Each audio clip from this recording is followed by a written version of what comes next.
Pakistan versus West Indies की ODI series शुरू हो चुकी है और पहला ओडीआई भी हो चुका है और पाकिस्तान टॉस भी जीता और मैच भी जीत गया। बट ये अगर इस जीत की बात की जाए ओवरऑल, क्या ये कन्विंसिंग विन थी?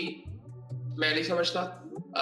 पूरे मैच को अगर देखें तो आई थिंक इतना मुश्किल था मैच देखना इतना मुश्किल था दोनों टीमों की तरफ से। और मैं सिर्फ ये नहीं कहूंगा कि सिर्फ पाकिस्तानियों के लिए मुश्किल होगा, जो वेस्ट इंडीज से लोग देख रहे थे, वेस्ट इंडीज में लोग देख रहे थे, उनके लिए भी मुश्किल होगा, क्योंकि दोनों टीमों ने तकरीबन एक तरह से ही खेला है। सिर्फ खेला एक तरह से नहीं है, इनके मसले भी सिमिलर हैं जो इनके साथ चल रहे हैं। यार पहले स्कोर कार्ड आपको बताता हूँ, फिर उसके बाद बात करते हैं। पाकिस्तान टॉस जीत गया। मेरे लिए एक तसल्ली की बात ये थी कि टॉस जीता है तो कॉन्फिडेंस तो थोड़ा सा होगा कि आप टॉस जीते हो। यार बॉलिंग का फैसला किया पाकिस्तान ने और वेस्ट इंडीज बैटिंग के लिए आया, सो मुझे था कि यार ठीक है। और वेस्ट इंडीज रिसेंट टाइम्स में अगर देखें तो उन्होंने कोई इतनी खास क्रिकेट खेली नहीं है, लेकिन वनडे में वो पिछले कुछ टाइम से बेहतर हैं। मतलब उनके कुछ इंडिविजुअल बैट्समैन हैं, उनकी अच्छी परफॉर्मेंसेज हैं। सो खैर वेस्ट इंडीज की तरफ से ब्रेंडन किंग जल्दी आउट हो गए थे, एमिल लेविस ने 60 रन बनाए। पर वो आई थिंक जब वेस्ट इंडीज बैटिंग कर रहा था कुछ नहीं ऐसा लग रहा था कि पता नहीं एक्स्ट्रा ऑर्डिनरी बॉलिंग पाकिस्तान की तरफ से हो रही है, कुछ ऐसा नहीं था। बिल्कुल डिसेंट बॉलिंग थी। जो टोटल उन्होंने किया, आई थिंक टोटल तो ज्यादा उन्होंने कर लिया था। पाकिस्तान को आई थिंक ये नहीं करने देना चाहिए था। डेथ बॉलिंग का मसला अभी भी है, डेथ बॉलिंग है ही नहीं, डेड बॉलिंग है। सो आई थिंक खैर ये मसला था। उसके बाद कैटी जो वन डाउन आते हैं उन्होंने 30 रन बनाए और उनकी एवरेज काफी जबरदस्त थी, मैंने इनकी जब देखी। और पिछले कुछ टाइम से काफी परफॉर्म कर रहे हैं। शायद वो अपने 55 रन बनाए 77 बॉलों पे। 71 का स्ट्राइक रेट था। ये भी एंड में इन्होंने थोड़ा सा बेहतर किया था, वरना इससे भी नीचे था। रदरफोर्ड जल्दी आउट हो गए थे और मुझे समझ नहीं आई ये इस नंबर पे क्यों खेल रहा था। मतलब इसके लिए आखिरी 10 ओवर होने चाहिए बस। रदरफोर्ड आखिरी 10 मैक्सिमम 15 ओवर। चेज इसके बाद आया है जिसने 53 रन बनाए थे। चेज को आई थिंक ऊपर आना चाहिए था। उसके बाद शेफर्ड था, फिर मोती साहब ने पहले भी और ये पिछले कुछ टाइम से नीचे से एक अपनी वैल्यूएबल इनिंग खेलते हैं जिससे वेस्ट इंडीज को फायदा होता है। और आज भी इन्होंने ये जो इनिंग खेली 31 रन की 18 बॉलों में, सबसे बेहतर इनिंग इनकी लग रही है। सो खैर इन्होंने 280 रन बना लिए और आखिरी 10 ओवरों में वेस्ट इंडीज ने 84 रन बनाए। और पाकिस्तान का बॉलिंग अटैक जरा देखें आप, जिन्होंने डेथ बॉलिंग की है। शाहीन अफरीदी है, नसीम शाह है, फहीम अशरफ है, सुफियान ने भी कुछ ओवर्स किए हैं और इन तीनों ने खैर इन तीन चारों ने ओवर्स किए हैं। और हमने 84 रन खाए हैं वेस्ट इंडीज से। और वेस्ट इंडीज के 200 पे 5 आउट थे, 200 पे 5 आउट थे। यहां से आप हिसाब लगा लें। मतलब मोती साहब से और चेज ने कुछ रन बनाए, उन्होंने करके 280 रन बना दिए थे आखिरी 10 ओवरों में। 84 रन, 84। सो ये सूरत हाल थी। तो बॉलिंग बिल्कुल फजूल थी, बिल्कुल मजा नहीं आ रहा था मैच देखने का। जब पाकिस्तान बॉलिंग कर रहा था वो बिल्कुल आई थिंक एक पिच में भी मेरे ख्याल से कुछ था नहीं। थोड़ा सा था कि थोड़ा सा विकेट मिलता था बॉल को तो बॉल बाउंस करती थी थोड़ा सा, जिस तरह साइम आउट हुआ था। वेस्ट इंडीज जब बैटिंग कर रहा था तब भी ऐसा हो रहा था, लेकिन कोई ऐसा नहीं था कि आपको बहुत पता नहीं क्या हो गया। और उसका मतलब ये चीज प्रूव की फिर पाकिस्तान जब बैटिंग के लिए आया।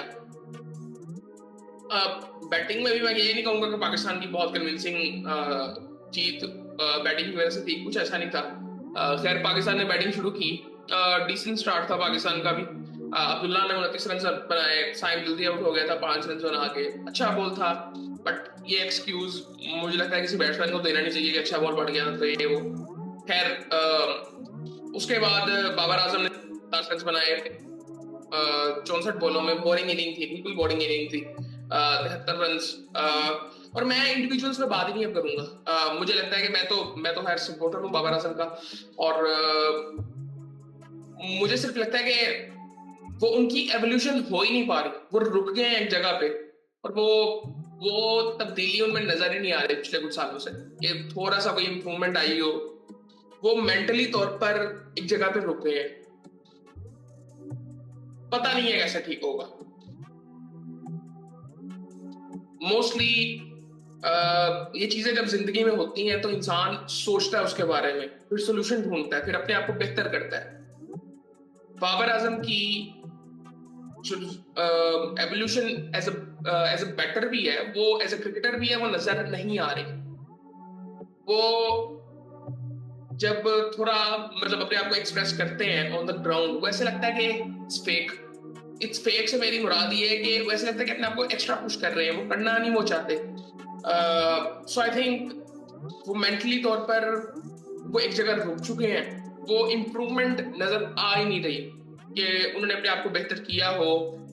मैं ये नहीं कहता टेक्निकली उनमें मसले होंगे, टेक्निकली ठीक है, वो एक दो मसले होते हैं, वो ठीक हो जाते हैं, और वो हो भी ना, उसके साथ भी आप बहुत कुछ कर सकते हैं। लेकिन वो एवोल्यूशन, वो इम्प्रोवाइजेशन, वो तो इम्प्रोवाइजेशन का तो हमसे कोई ताल्लुक ही नहीं ना। मैं तो वो बात ही ये नहीं कर रहा कि इम्प्रोवाइजेशन का हमसे क्या ताल्लुक है।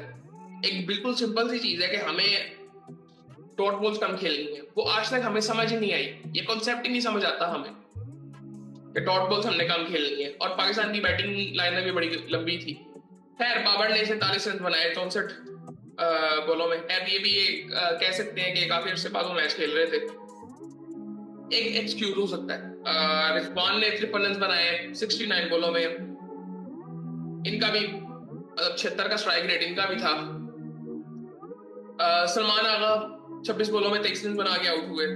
फिर हसन नवाज और हुसैन तलत आते हैं। अब यहाँ पे देखें कि साइम अयूब, अब्दुल्ला, बाबर, रिजवान, सलमान आगा, 5 आपके टॉप के बैट्समैन आउट हो जाते हैं। अभी भी आपके प्रॉपर बैट्समैन खड़े हुए हैं, हुसैन तलत और हसन नवाज।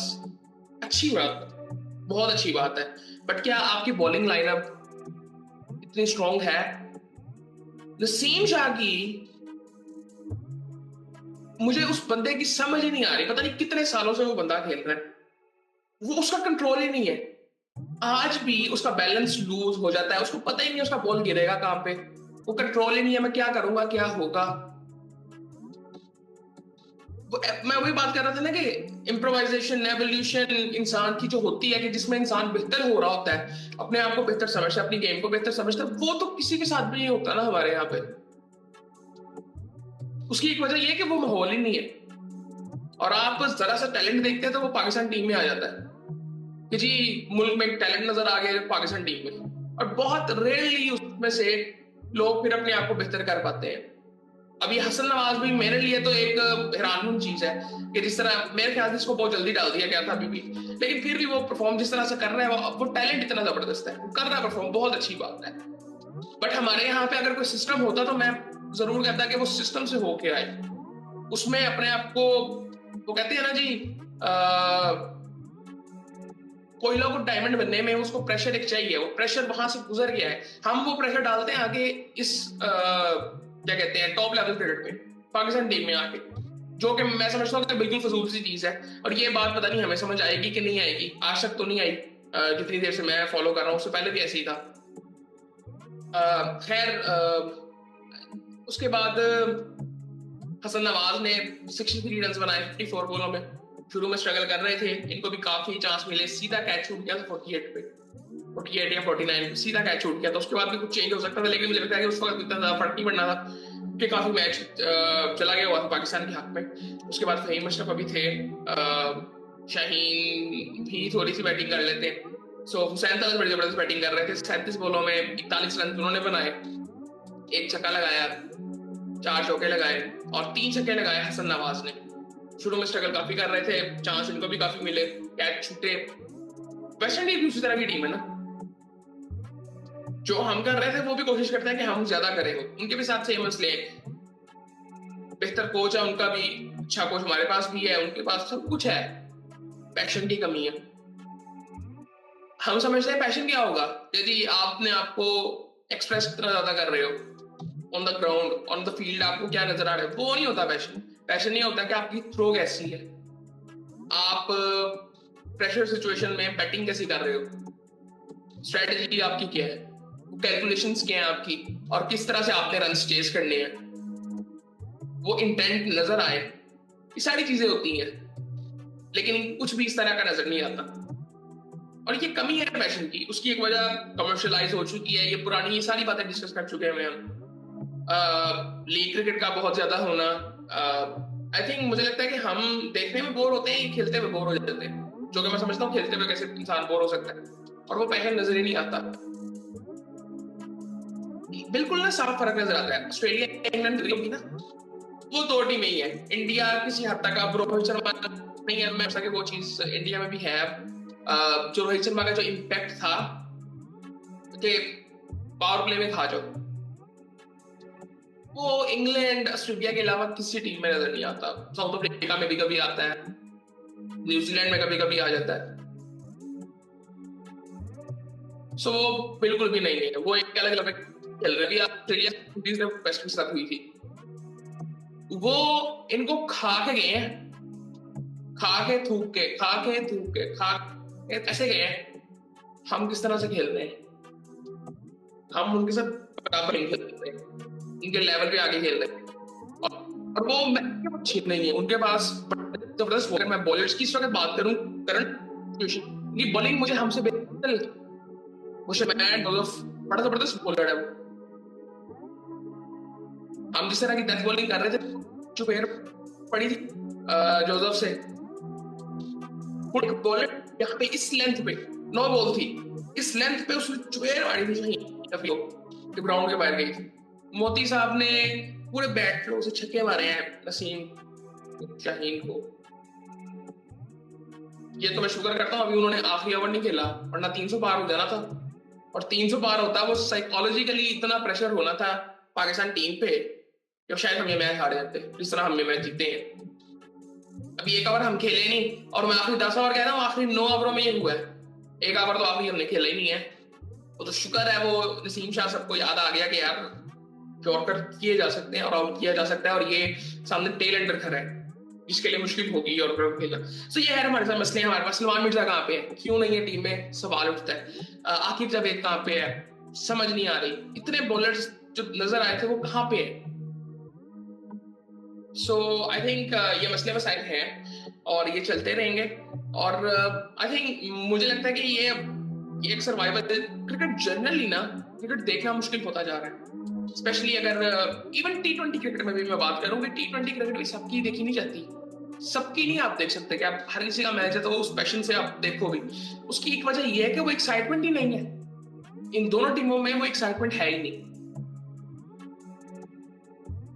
एक्साइटमेंट की कमी है, वो कब आएगी जब पैशन होता है। आप वेस्ट इंडीज का हाल देखो, मैं पहले भी बात कर चुका हूँ, आई थिंक T20 सीरीज में बात की थी हमने कि वो उनका भी उस तरह से इंटरेस्ट नजर नहीं आता। ठीक है जीत रहे हैं, वो छोटी छोटी, वो कहते हैं ना, पाकिस्तान के बारे में तो मैं कई दफा बात कर चुका हूँ कि छोटी छोटी चीजों को ना हम सेलिब्रेट करते हैं, छोटी छोटी अचीवमेंट्स को। वेस्ट इंडीज भी कर रहा है आज। और एक बड़ी मजे की बात, ये कौन बात कर रहा था, आयन बिशप बात कर रहे थे कमेंट्री में, उन्होंने 20 दफा कह दिया शाहीन अफरीदी की पेस के बारे में, और उस बंदे ने आज तक एक्सेप्ट ही नहीं इस चीज को किया। पाकिस्तानी बॉलर्स ने नए बॉल से बॉल शुरू किए 122 125 से, इन्होंने आखिरी 2-3 ओवर जो है वो अपनी फुल पेस पे किए हैं। वो पता नहीं अब 140 भी क्रॉस हुआ था कि नहीं हुआ था। वेस्ट इंडियन जो बॉलर्स थे, पैशन उनमें भी नहीं नजर आता मुझे उस तरह से। उनकी बॉलिंग देखे, दूसरी तीसरी ओवर में उनकी पेस 140 पे थी। इवन सुफियान मुकीम की हम बात कर रहे हैं, वो शुरू में तो मुझे लगता है कि वो पहले 5-6 ओवर वो बॉल सही कर रहे थे, अब वो सामने मारने वाले भी ऐसे नहीं थे, वो कर रहे थे वो अपनी बॉलिंग। उनको भी आखिरी 3 ओवरों में ना वो इम्पैक्ट नजर आता है। आखिरी 3 ओवरों से पहले 7 ओवरों में मुझे उनकी गुगली नजर नहीं आई कि उन्होंने गुगली की है। पता नहीं वो ट्राई कर रहे थे, वो कॉन्फिडेंस उनमें नहीं होता।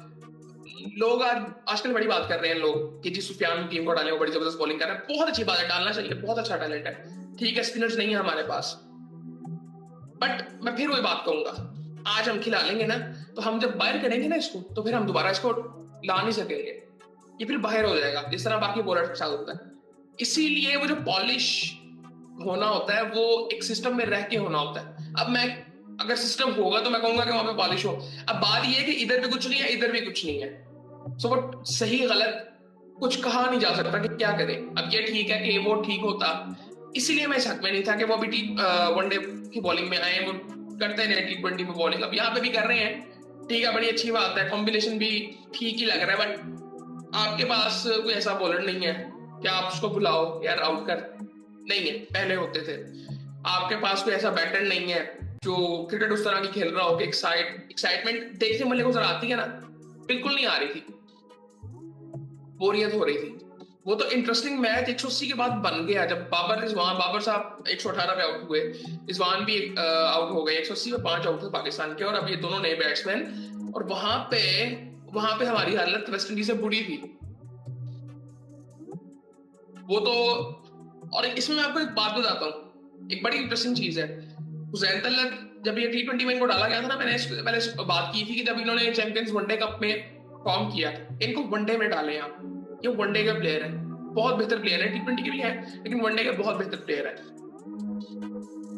ये उस वजह से है, वो जो कॉन्फिडेंस इनमें था, इनके पिछले कुछ सालों की स्ट्रगल देखें, इन्होंने 6 साल पहले वनडे खेला था, वो मेहनत जो इसने की है ना, बहुत कम लोगों ने की है। मैं ये नहीं कहता कि उसके रिजल्ट जो उसने मेहनत बड़ी ठीक की होगी, लेकिन वो थोड़ा सा नजर आया था चैंपियंस वनडे कप में, वो मेच्योरिटी, वो वो जो ब्रेन की एक एवोल्यूशन होती है ना, कि मैंने अपने आप को बेहतर किया और मैं अपने आप को बेहतर समझता हूँ, वो हुसैन तलत में चैंपियंस वनडे कप में नजर आया था, जिसके बाद मैंने इसके बारे में बात करनी शुरू की थी। इसको वनडे में डालें, वनडे में जरूरत है, वनडे क्रिकेट इतनी ज्यादा होती नहीं है वैसे, लेकिन खैर वो इस वजह से नजर आया कि वो ये जो प्रेशर सिचुएशन थी, जो वनडे कप में ये काफी दफा उस चीज से गुजर चुका है, इन्हीं नंबर्स में खेल रहा था वहां पे भी, 5वें 6 नंबर पे, और वो इस सिचुएशन से गुजरा हुआ है, इसी वजह से यहाँ पे उसने परफॉर्म किया है। अदरवाइज यहाँ ये तो सिचुएशंस आती नहीं है, अगर आती भी हैं तो वो आप किसी प्लेयर को डाल दें, इवन बाबर को डाल दें, रिजवान को डाल दें, वो फंसेंगे इधर। जो नॉर्मल सिचुएशन थी, आप, मुझे समझ नहीं आती कि हम पहले 10 ओवर को एग्जीक्यूट क्यों नहीं करते। साइम यूं हो गए भाई, सामने वाली टीम को तोड़ना है, 280 करना था तो तुम्हें 80 रन बनाने हैं पावर प्ले में अब्दुल्ला के साथ। अब्दुल्ला मुझे आज बेहतर लग रहा था इस मैच में, वो इसलिए आज बेहतर लग रहा था कि डॉट बॉल्स कम खेल रहा था, फिर भी वो लग नहीं रहा था कि डॉट बॉल्स खेलनी है उसने भी, लेकिन उस तरह से नहीं, वो डिफेंसिव अप्रोच जो उसकी होती है वो बुकिश, कि रोकी जाओ रोकी जाओ रोकी जाओ, वो वाला नहीं था। कोशिश कर रहा था कि मैं सिंगल लूं, निकल नहीं रही थी, कोशिश कर रहा था, सो वो नजर आ जाता है। बाबर को थोड़ा सा ये देखना, बाबर अगर डॉट बॉल्स खेलना बंद कर दे, आई थिंक इसका स्ट्राइक रेट मेरे ख्याल से वो 130 140 पे चला जाएगा वैसे ही। ये स्ट्राइक रेट की बातें होती है ना, ये आप स्ट्राइक रेट की तो बातें करते हैं, आप डॉट बॉल्स की बातें नहीं करते। डॉट बॉल खत्म करें, आपका स्ट्राइक रेट 100 से ऊपर वैसे ही चला जाता है, बड़े से बड़ा बैट्समैन भी है, डॉट बॉल खत्म करें, उसकी हम बात नहीं करते। खैर ये बातें बड़ी लंबी हो सकती हैं, और ये सारी बातें रिपीट हो रही है, मुझे इतना गुस्सा चढ़ता है कि जब ये सारी चीजें मैं रिपीट कर रहा होता हूँ। और आई थिंक एक्साइटमेंट थी नहीं मैच में, मैंने बड़ी मुश्किल से मैच देखा है, और मुझे वर्थ इट ही नहीं लगा।